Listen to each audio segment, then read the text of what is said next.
Por estas latitudes hay dos Mediterráneos, el norteño del Golfo de León, que toca la Costa Brava y el litoral francés, y este, que comienza en Castellón y baña las llamadas costas de Levante, acariciándolas con esa sensualidad que siempre ha caracterizado este territorio.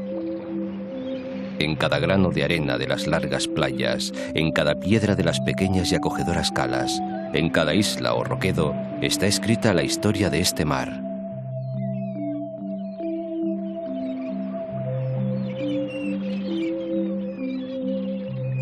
Pero también en los humedales, donde viven las aves migratorias, en los vastos arrozales, en los coloridos campos de naranjos y limoneros.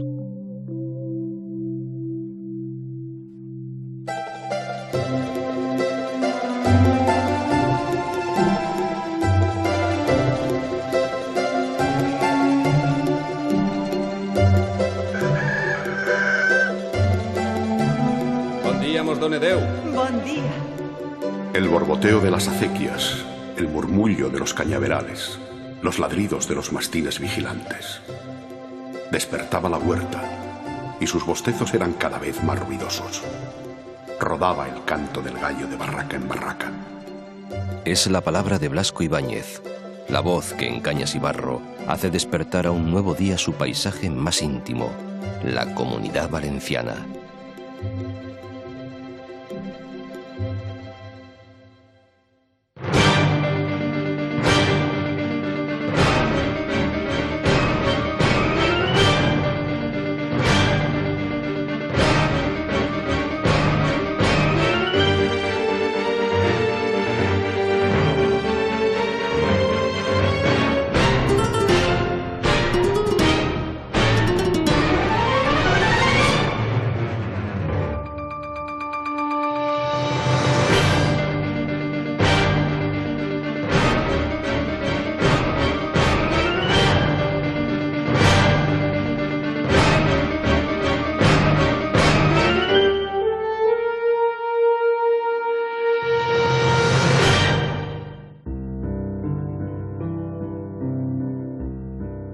Se dice que desde su infancia, Sorolla, el pintor nacido en estas latitudes a finales del siglo XIX, estaba obsesionado con captar en un lienzo la mágica luz de su tierra.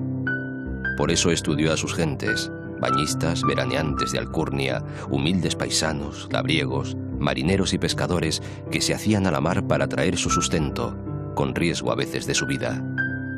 Como dice Manuel Vicent, el mar es una forma. El mar es lo que hace que el hombre sea individuo.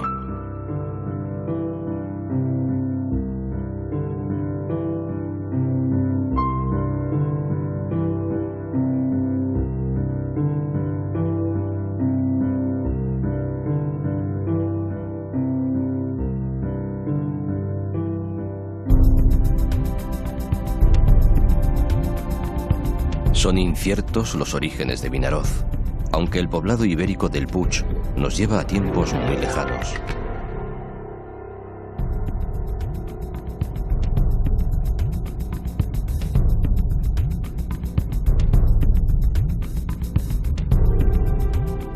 En el siglo XII existía una alquería.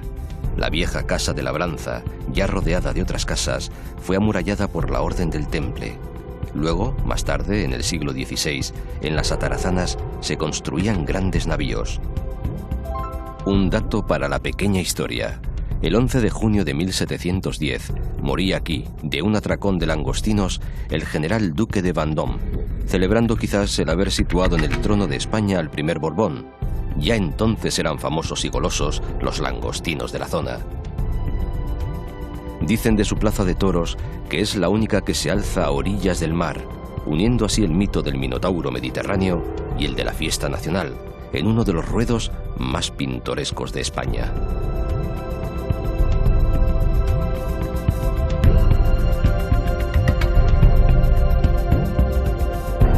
En la vecina Benicarló cuentan que desembarcó allá por el siglo XVII un tal César Cataldo, con la imagen de un Cristo generoso en milagros, circunstancia que los lugareños aprovecharon para levantar la capilla del Cristo del Mar, pensando que un vecino tan importante e influyente solo podría traerles bienes. El pueblo fue escenario de múltiples aconteceres bélicos, desde incursiones de piratas a asedios napoleónicos, para acabar, durante las guerras carlistas, asaltado e incendiado por Ramón Cabrera, conde de Morella, el llamado Tigre del Maestrazgo. De todo salió con bien, y dicen muchos que no fue solo por la influencia de su Cristo milagroso.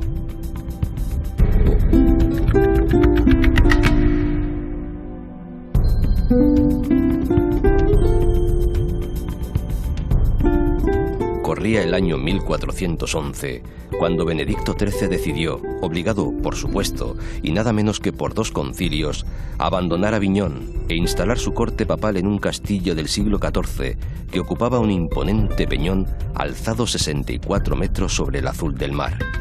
Una fortaleza que, según cuenta Blasco Ibáñez en El Papa del Mar, se convertía en una isla cuando el Mediterráneo comenzaba a encresparse contra sus murallas, cubriendo con sus olas la franja de arena que lo une con la tierra firme. Aquel Benedicto XIII, más conocido como el Papa Luna, descubrió para siempre Peñíscola, tras convertir su inexpugnable castillo en palacio y algunas de sus salas en biblioteca pontificia.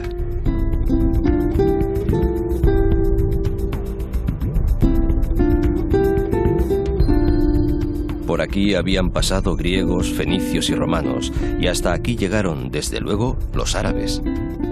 Algo más tarde, bajo el dominio de la Orden del Temple, se levantó a imagen y semejanza de los que antes habían construido en Tierra Santa el fantástico castillo, desde el que el Papa Luna defendió a ultranza su derecho a considerarse como único y verdadero pontífice hasta el día de su muerte. Ante este castillo se han colocado muchas veces las cámaras cinematográficas.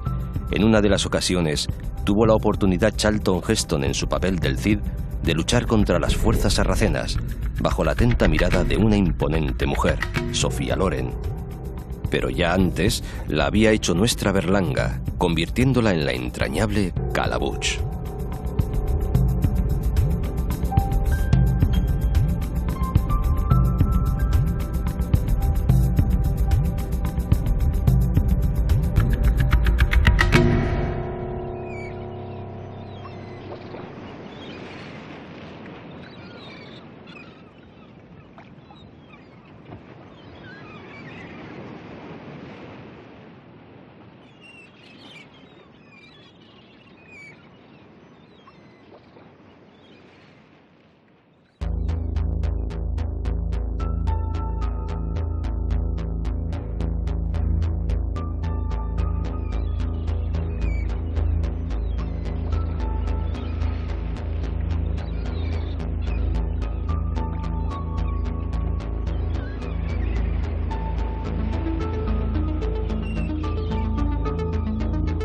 Hacia el interior, Alcalá de Xivert tuvo mucha importancia cuando los árabes eran dueños y señores de estos pagos.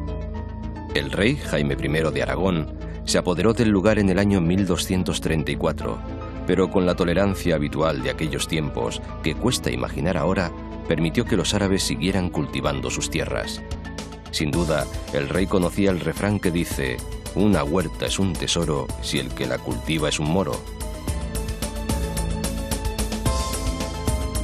Hoy, todo el entorno ofrece importantes complejos residenciales y un magnífico puerto deportivo.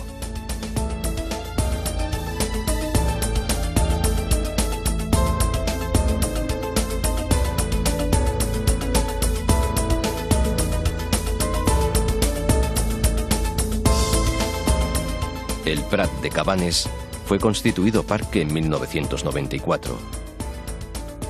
La antigua albufera del Sanex de los Patos, separada del mar por un cordón litoral de cantos aplanados, es hoy punto de encuentro y descanso de aves migratorias.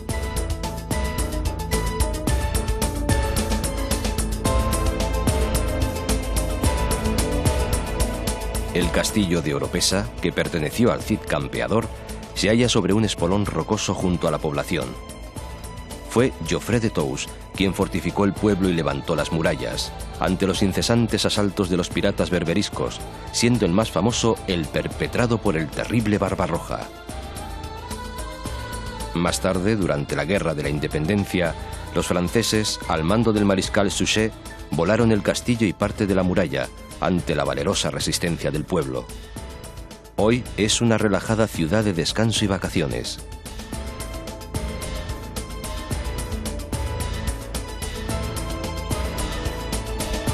Benicàssim es playa y monte, plácidos arenales, fuentes serranas, barrancos umbrosos recortados contra el añil del cielo.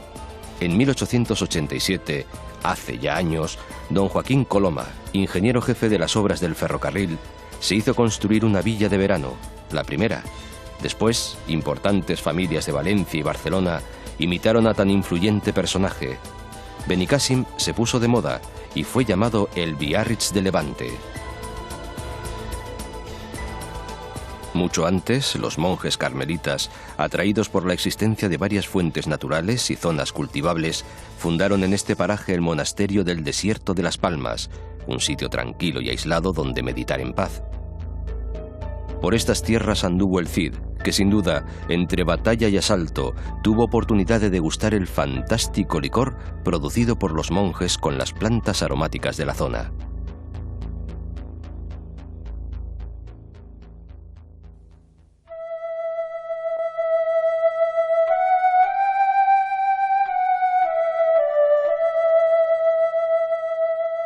Fueron los navegantes romanos los que nombraron a este archipiélago Columbraria.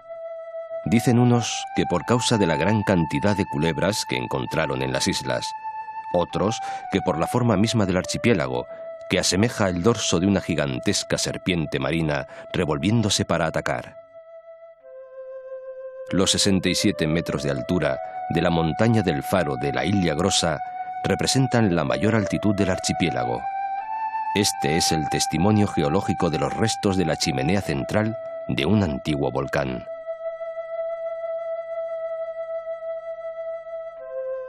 A lo largo de los siglos, las islas pasaron de ser refugio y fondeadero de piratas y contrabandistas a ser declaradas reserva marina y parque natural.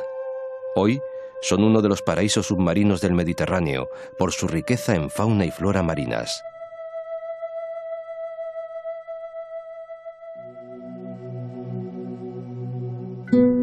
Los árabes construían sus ciudades en los puntos más altos para dominar el entorno. Castellón no fue una excepción. La ciudad primitiva se hallaba a unos cuantos kilómetros de su actual emplazamiento. Conquistado el castillo moro por Jaime I, autorizó el traslado de la población a un nuevo lugar, más cerca del mar y más llano. Con este traslado que la tradición sitúa en el tercer domingo de Cuaresma de 1252, nacía Castellón de la Plana.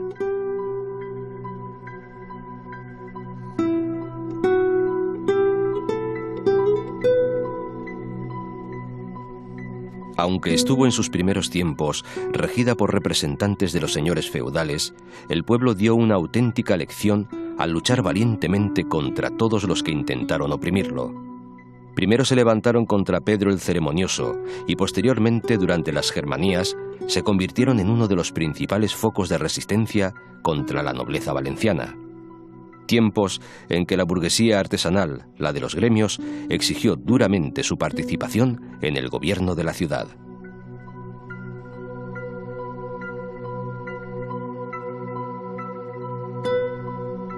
Luego, durante las guerras carlistas, logró rechazar los ataques del Tigre del Maestrazgo, el general Cabrera, por lo que Isabel II le otorgó el título de fiel, leal y constante ciudad.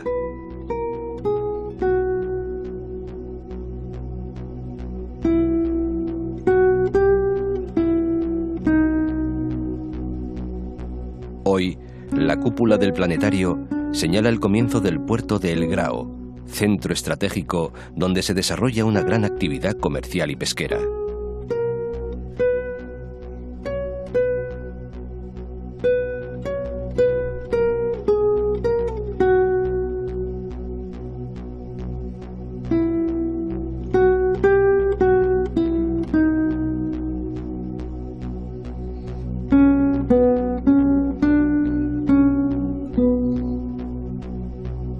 El entorno natural de Almásora está marcado por el delta triangular que el río Mijares forma en su desembocadura, Les Goles.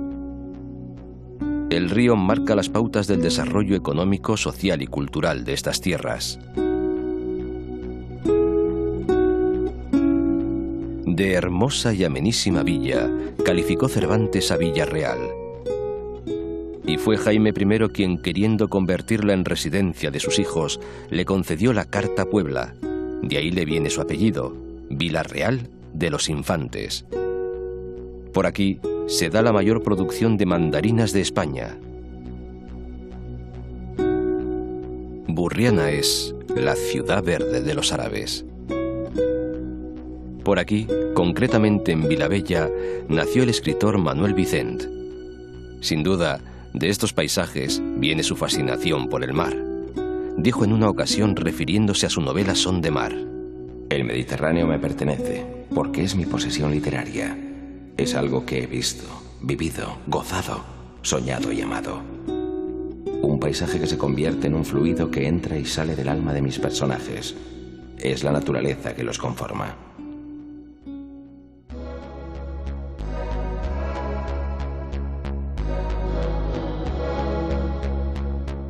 Sagunto se erigió en una colina que domina el cauce del río Palancia, un emplazamiento privilegiado, dominando el mar y el interior.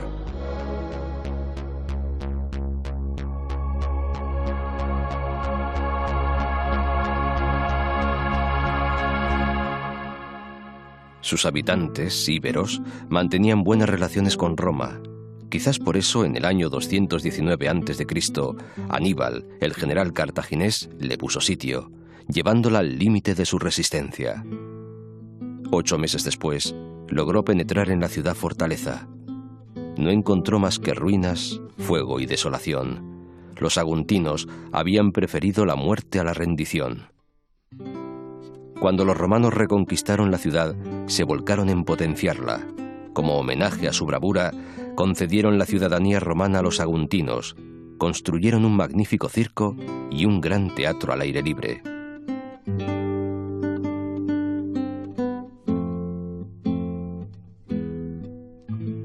Más tarde, como es de rigor en todas estas tierras, fue árabe. El Cid la ocupó en el año 1098, pero brevemente, y Mora siguió siendo hasta que Jaime I la conquistó, y como era habitual en él, permitió que los árabes, los judíos y los cristianos siguieran viviendo juntos, conservando su religión y costumbres.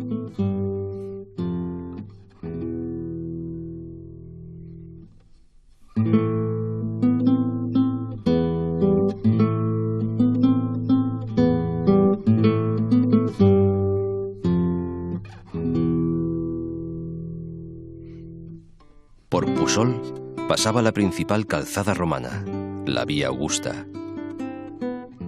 Fue el capítulo de la Catedral de Valencia quien ostentó el señorío de la población, que vivió siempre a la sombra de Sagunto y el monasterio del Puig.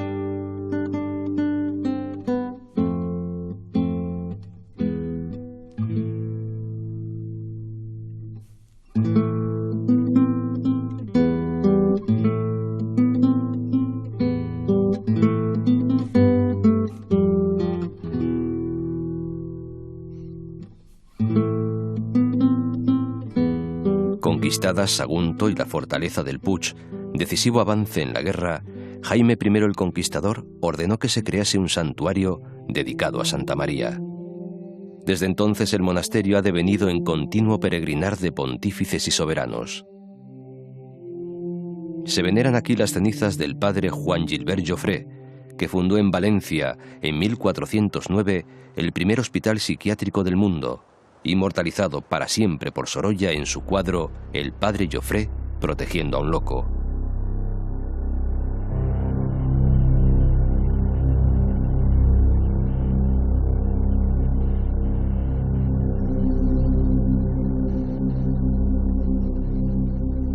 Núcleos residenciales salpican la costa y sirven de prólogo a la estupenda playa de la Malvarrosa, ya en plena capital valenciana.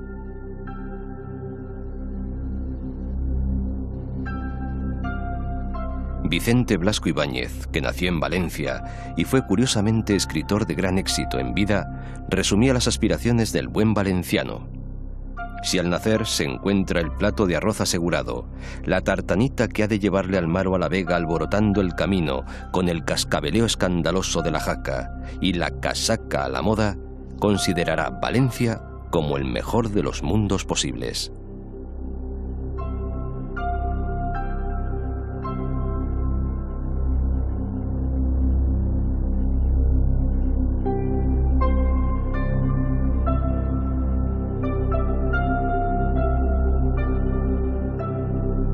Valencia fue fundada por los romanos, dominada por los árabes, conquistada por el Cid y traspasada a su esposa doña Jimena, y Jaime I de Aragón, al conquistarla definitivamente, la proclamó nuevo reino cristiano.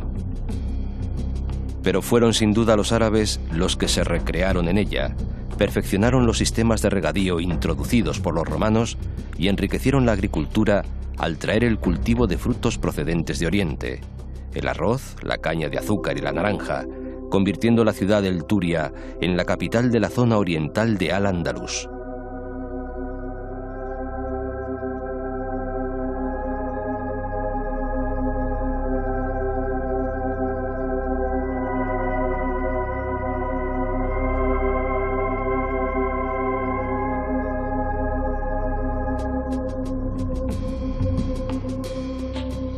En el siglo XI se levanta una nueva muralla que resguarda la ciudad vieja y los barrios de artesanos y comerciantes.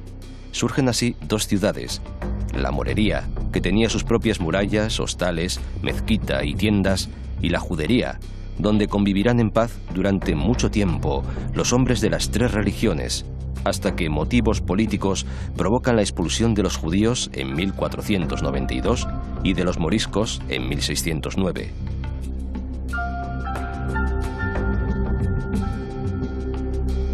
El sol y el mar Mediterráneo hacen de Valencia esa ciudad optimista, alegre, afable y obsequiosa, en palabras de Luis Vives, nacido aquí el mismo año del descubrimiento de América, quizás el intelectual valenciano más universal.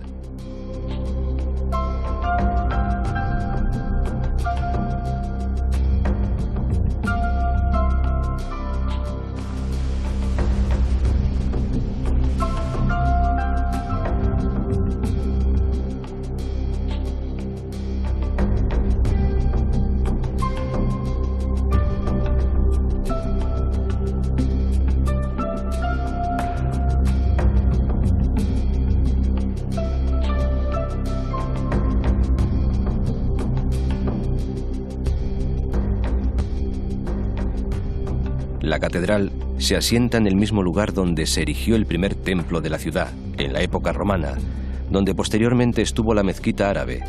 Conserva el Santo Cáliz, que según la tradición utilizó Jesucristo en la Última Cena. Y cada día existen menos dudas de ello. Denunciats de la séquia de Quart.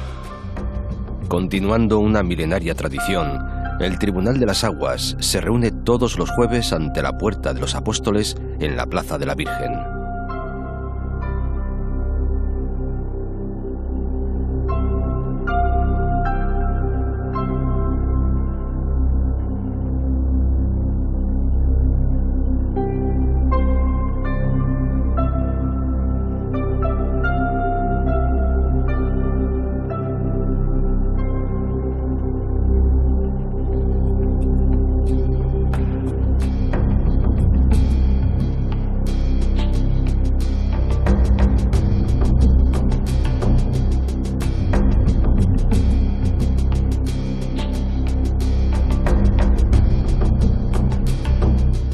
Me fui a la luz de la luna, a hablar contigo a la reja. No saliste y me dejaste a la luna de Valencia. Eso de quedarse a la luna de Valencia es un proverbio que viene a significar quedarse uno chasqueado en sus propósitos. Dicen algunos estudiosos que a cierta hora se cerraba el puerto de Valencia con una gran cadena y los barcos que no habían entrado habían de esperar en alta mar hasta el día siguiente, a la luna de Valencia.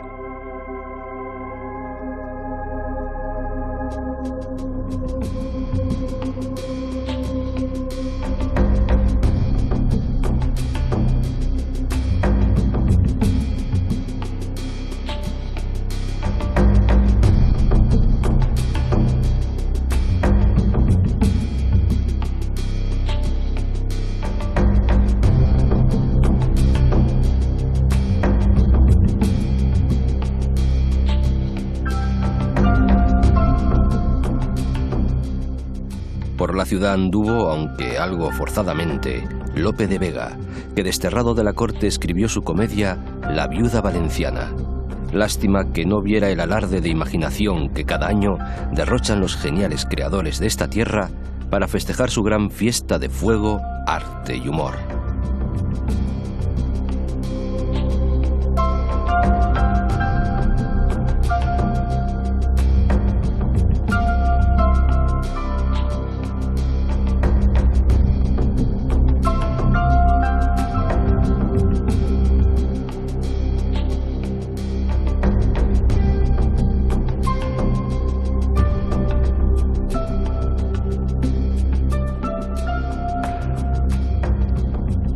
El antiguo cauce del Turia, un río capaz en el pasado de anegar a la ciudad con sus crecidas, acoge una nueva Valencia, de formas imposibles, materiales insólitos, diseños atrevidos, moderna y pujante, ambiciosa y abierta al futuro.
El nombre de El Saler viene de unas antiguas salinas por aquí ubicadas.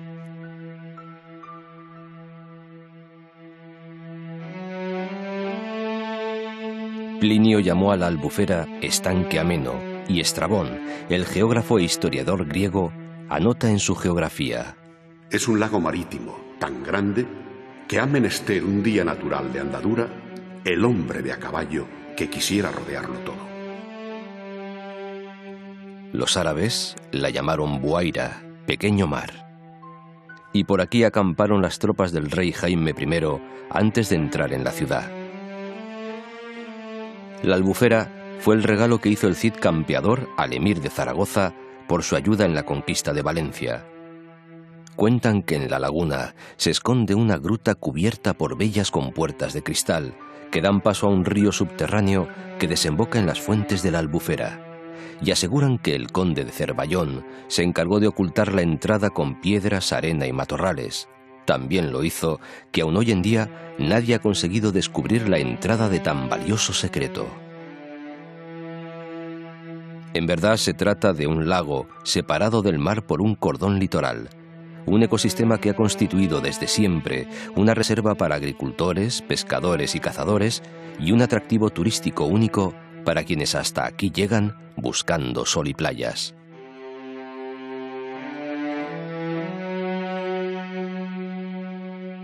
Aquí imaginó Blasco Ibáñez la historia de amores adúlteros que constituye su Cañas y Barro.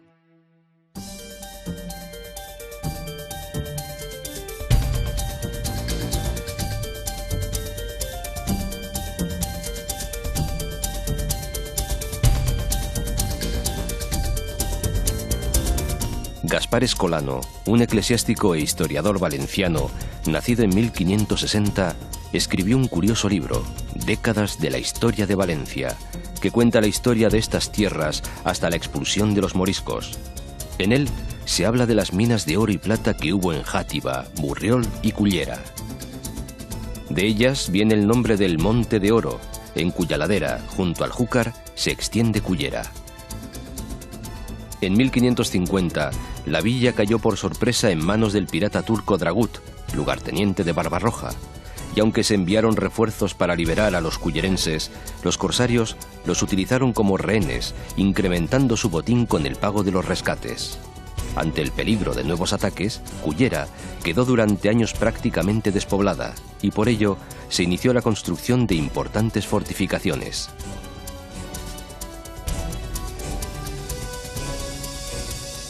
Sueca, que viene del árabe suaika, que significa zoco, es la capital del arroz y por tanto una de las cunas del más noble y el más humilde de los platos, la paella, el manjar más conocido de la rica y variada gastronomía española. Aquí nació en 1873 el maestro Serrano. En 1908 se le encargó para la exposición de Valencia la creación de un himno al que puso letra el poeta Mariano Tous. Tanto éxito y tan popular se hizo la pieza entre el pueblo que en 1925 fue aprobado como himno de Valencia. Alcira, que significa la isla del Júcar, es la capital de la comarca de la Ribera Alta. Aquí concluyó en el año 1245 la conquista del reino de Valencia por Jaime I, y fue también el lugar que el rey escogió para renunciar al trono en favor de su hijo Pedro, tan solo 24 horas antes de morir. En esta costa de Levante todo es historia, como por ejemplo en la Valdigna. Es tradición que el nombre le viene al valle por una conversación entre el rey Jaime II, nieto del conquistador, y el abad de Santes Creus, que tenía fama de ser hombre de ingenio rápido e inteligencia abierta. Admirando la belleza del lugar, el rey comentó: «Che, quina vall més digna per un monestir de la vostra religió». Y el religioso, haciendo justa su fama, contestó en el acto: «Vall digna, señor». El monasterio se hizo y dio nombre al valle entero.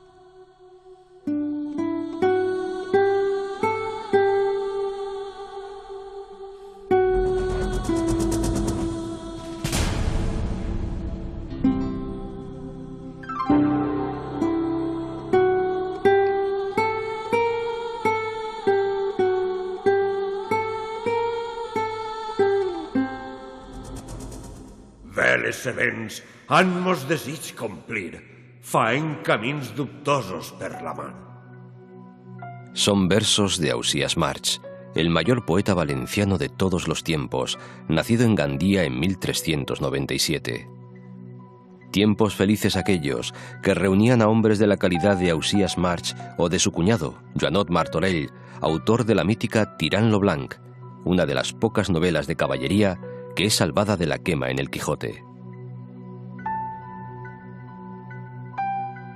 De origen íbero, Gandía consiguió en el siglo XV renombre como villa cortesana gracias a Juan de Borja, segundo duque de Gandía. El noble terminó sus días fatalmente a manos de su hermano, César, arzobispo de Valencia, responsable del ejército pontificio y político tan carente de escrúpulos que parece seguro fue el inspirador del personaje del príncipe de Maquiavelo. Lo ratificó el ensayista valenciano Joan Fuster. En aquel tiempo todos eran asesinos, pero los nuestros eran mejores.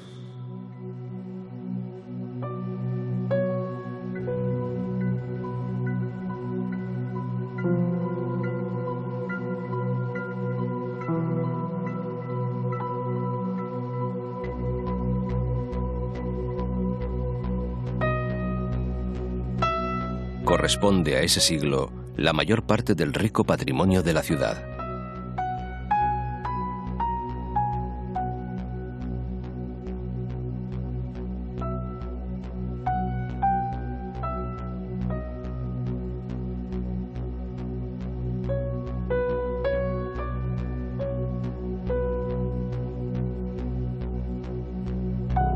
En 1448, Alfonso el Magnánimo creó el Ducado de Oliva, pueblo que se sienta entre naranjos, olivos y moreras a los pies de la colina de Santa Ana.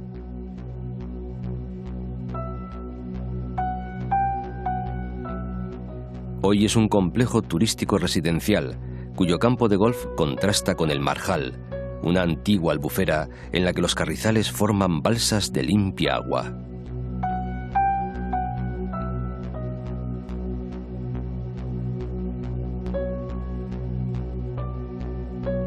A los pies del Mongó, coronada por su castillo islámico, está Denia. Sus orígenes se remontan a los primeros pobladores y visitantes de la península ibérica, íberos, fenicios y griegos. Su excelente situación geográfica ha condicionado su historia. Cuenta la leyenda que el emir de los omeyas recaló un día en Denia y se enamoró de una hermosa cristiana con ojos de verde esmeralda. Pero la muchacha rechazó sus ofertas. El príncipe juró volver y, pues no había obtenido a la mujer, tendría el territorio entero. Así, con una leyenda, podría haber nacido la taifa de Denia, donde las promesas incumplidas eran severamente castigadas con el deshonor y el destierro. Se dice que los días en que el mar se encrespa aún se oyen entre las ruinas del castillo los suspiros del emir enamorado.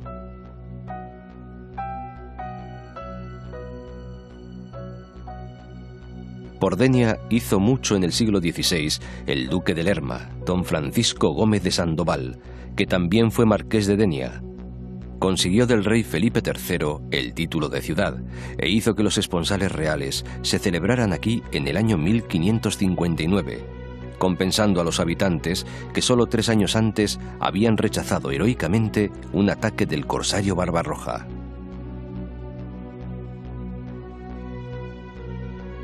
El 27 de octubre de 1580 llegaba al puerto de Denia, al fin liberado, el cautivo de los moros más famoso de la historia, Miguel de Cervantes Saavedra. Estos recuerdos le hacían volver los ojos a una mole que avanzaba en el mar, azulada por la distancia, despegada de la tierra a simple vista, como un islote enorme. Blasco Ibáñez compara en Mare Nostrum el mongo, símbolo de la marina alta, con la mano de un gigante, aunque en la memoria de sus habitantes aparezca descrita como una tortuga dormida con patas y cabeza dentro del caparazón. Añade Manuel Vicent. Aquí los pedernales de los cabos de la Nao y San Antonio hacen de fragua, y al quemarlo, lo transforman en rachas furiosas que por la espalda de Denia se vierten al mar, formando serranas a través de los barrancos.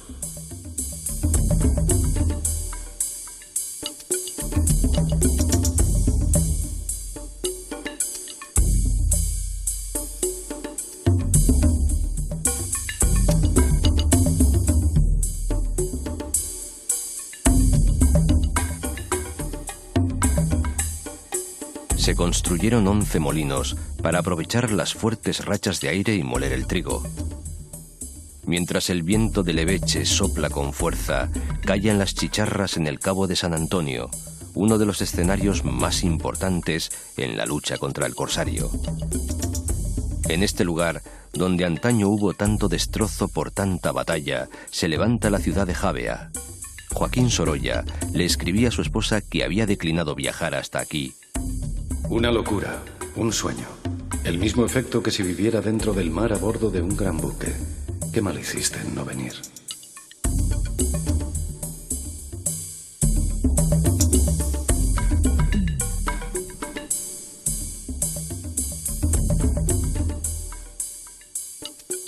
Es uno de los litorales más espectaculares de la Costa Blanca.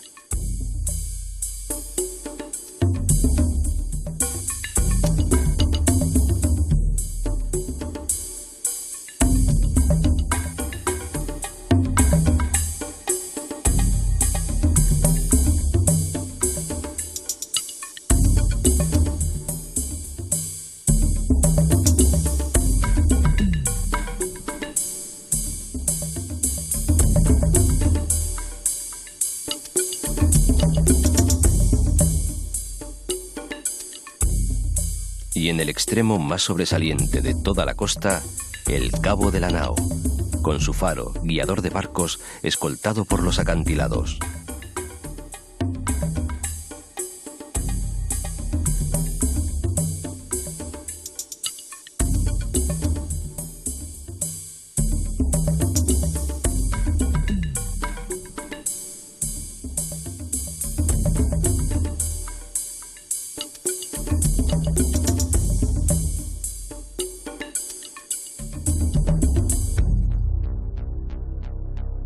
El Peñón de Ifac es una formación rocosa de 332 metros de altura que se adentra 1 kilómetro en el mar.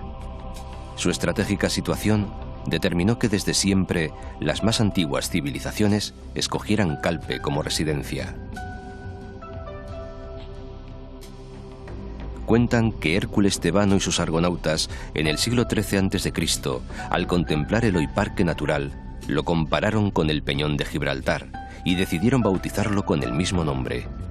Aunque otras crónicas aseguran que el nombre fue idea de los súbditos del rey Sífax, que al instalarse en las faldas del inmenso peñasco, lo bautizaron así, en honor al monarca númida. Su situación lo convirtió desde siempre en una fortaleza militar. Pero toda precaución fue poca, y una noche de 1637 saltaron a tierra 600 turcos. El pueblo, sorprendido, fue víctima de un secuestro masivo que obligó a los vecinos a viajar como prisioneros hasta Cerdeña. Durante 5 largos años, Calpe se convirtió en una ciudad desierta y fantasmal, hasta que poco a poco los secuestrados fueron siendo canjeados por prisioneros piratas y grandes sumas en oro.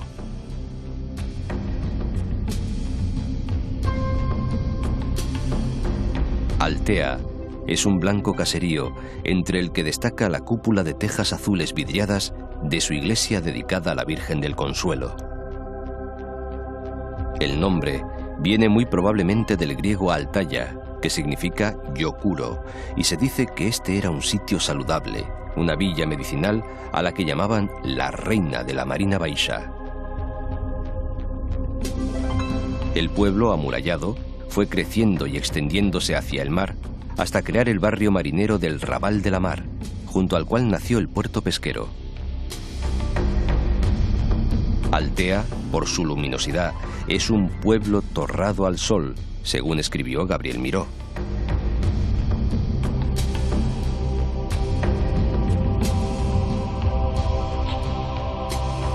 La Sierra Helada, que debe su nombre a los fríos aires del este,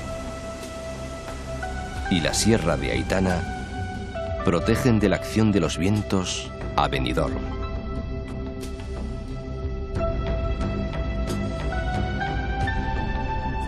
La villa, asentada sobre un promontorio rocoso que separaba 2 ensenadas, contaba entre sus habitantes a expertos marineros y pescadores muy solicitados en el arte de las almadrabas. Dicen las crónicas de nuestro viejo amigo Gaspar Escolano: de aquella torre, Finestrat, corre la costa la de Benidorm por espacio de otra legua, y la baronía de Polop, con sus anexos, fue dada tras la conquista por el rey don Jaime a un caballero catalán de tierra de Lérida llamado Beltrán de Bellpuig. Así parece que fue, aunque la historia es larga y el tiempo pasa deprisa. A principios del siglo XX, los habitantes de Benidorm viven fundamentalmente de la pesca. Hasta los años 50 en que se produjo el boom, y Benidorm creció como la espuma, convirtiéndose en el hito de un turismo internacional que disfruta de su mar y sus encantos, entre los que no son los menores sus 2 hermosas playas, la de Levante y la de Poniente.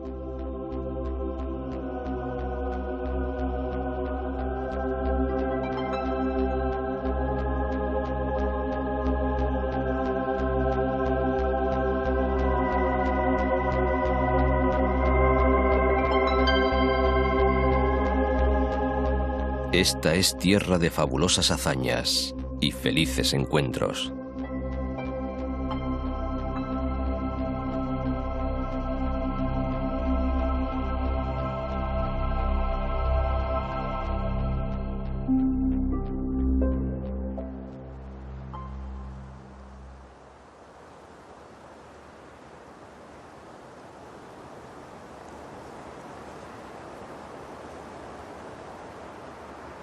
Villajoyosa es ciudad muy marinera, aunque su producción más importante sea el chocolate, que traído de América es llevado desde aquí a medio mundo en su forma más pura y sabrosa.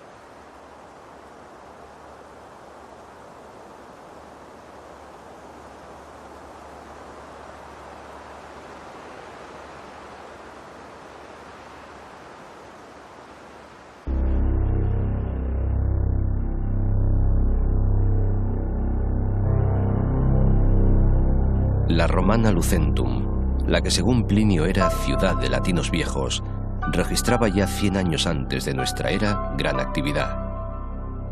En su puerto ancló la flota de Escipión después de haber derrotado a la armada cartaginesa en la desembocadura del Ebro.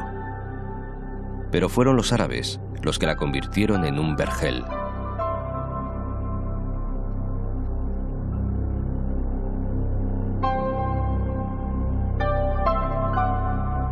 Tiene su nombre una dramática historia protagonizada por la hija del califa, conocida como Cántara. 2 jóvenes musulmanes se enamoraron locamente de ella.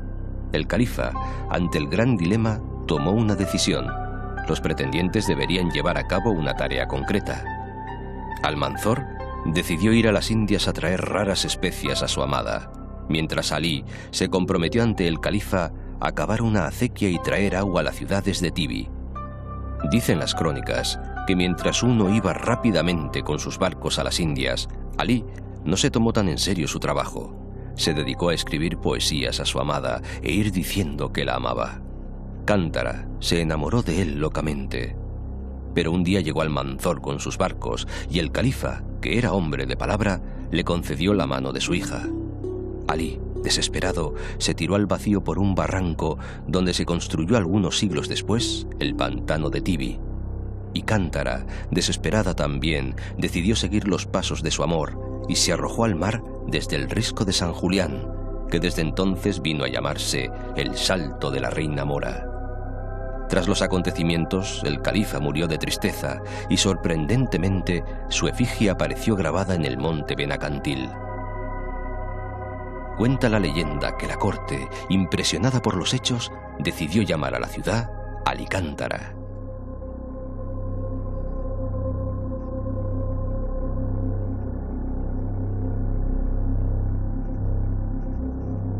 Tiene Alicante 3000 años de historia a sus espaldas. Por aquí pasaron todos los pueblos que navegaron el Mediterráneo y un buen número de reyes. El que sería Alfonso X el Sabio, que la conquistó en 1246 para la corona de Castilla. Jaime I, que la incorporó al reino de Valencia. Y en 1490, Fernando el Católico, que le otorgó el título de ciudad.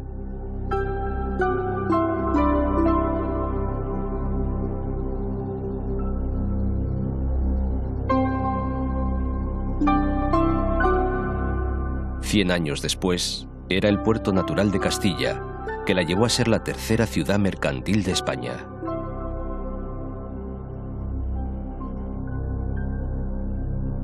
Sobre el Portus Ilicitanus de los romanos, se construyó en 1556, en época de Carlos V, el pueblo nuevo de Santa Pola, con su castillo, que servía de baluarte contra los piratas berberiscos que utilizaban como base la próxima isla de Tabarca.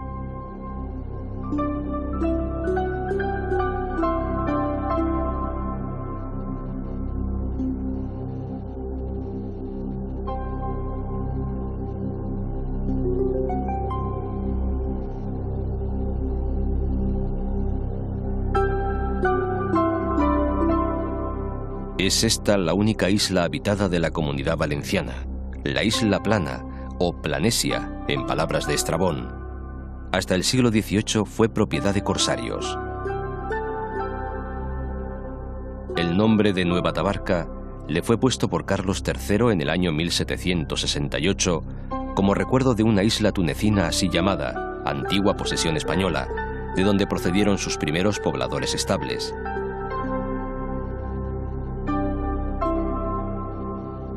Torrevieja, blanca de sal y morena de soles, debe su evolución a la explotación de la sal, que se obtiene en 2 lagunas, la de la Mata, que linda con Guardamar, y la de Torrevieja, las dos comunicadas por un canal que las hace complementarias.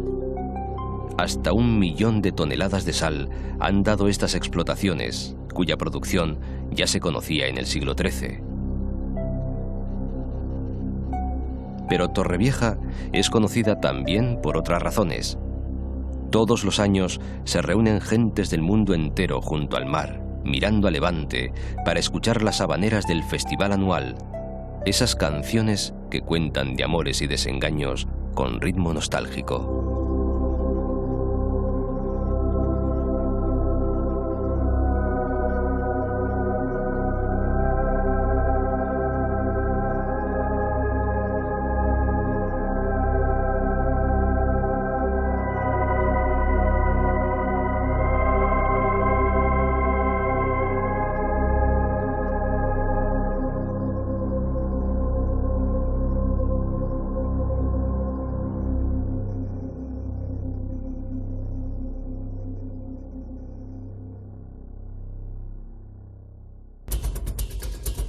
Las lagunas forman dos parques naturales de gran importancia en el sistema de humedales del sur de la costa valenciana y constituyen además una industria que exporta sal a medio mundo.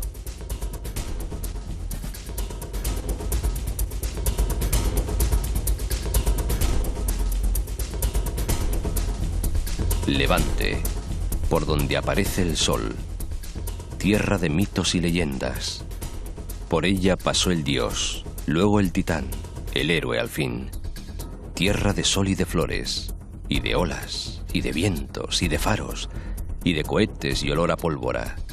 Tierra que han enriquecido las culturas más diferentes para hacerla tierra civilizada. El comercio fenicio, los teatros romanos, la feraz huerta mora. Ay, Miguel, qué bien lo dijiste en esos versos. Eres todo de sol, te empuja la alegría, te detiene en la muerte, en el trigo, en la pena, y todo en ti es de vida, de solares cumplidos. El día es tu riqueza.